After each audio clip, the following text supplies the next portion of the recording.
Hi, welcome back to Learn with Mish. Today, I'm going to teach you the different basic cooking ingredients so that you can at least name some of them whenever you're out in a restaurant or maybe when you're cooking and you need to ask someone for an ingredients.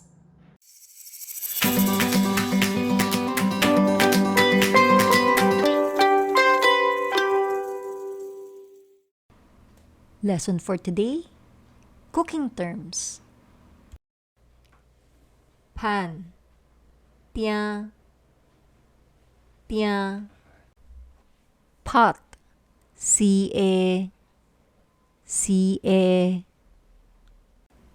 Turner, 剪席, 剪席.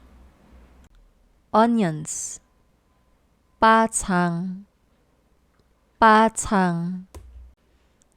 Garlic, 生桃, 生桃.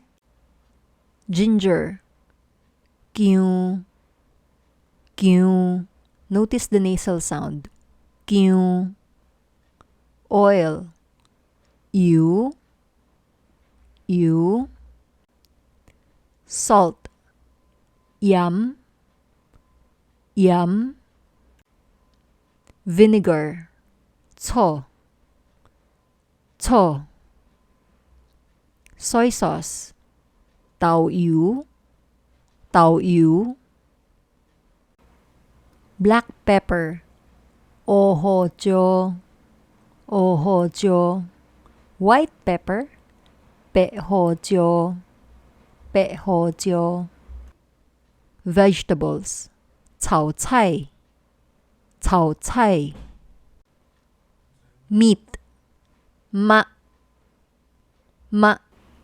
We can have chicken, 鸡肉, 鸡肉. Pork, 豬肉, 豬肉. Or beef, 牛肉, 牛肉. Seafood, 海鮮, 海鮮. Let's not forget the rice. Rice is 飯, 飯.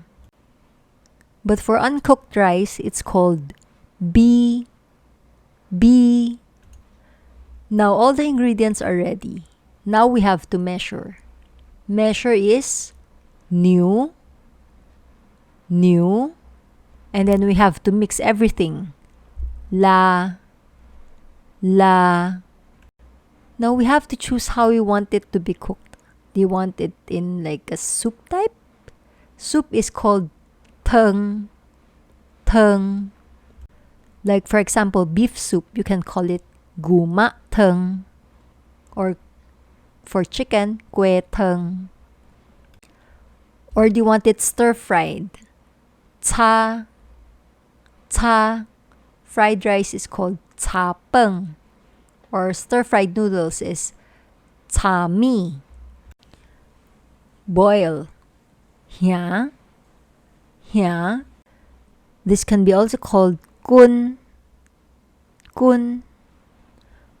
In a sentence, guale kun theng, guale kun theng. I'm boiling soup. Steam, tim, tim.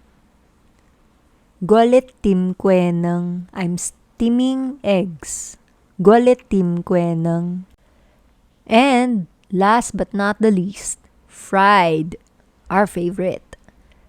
Fried, ji, ji. It can be fried chicken. Ji kue, ji kue. So, have you learned some of the basic ingredients already? I'll see you again next time. Keep on learning. Bye!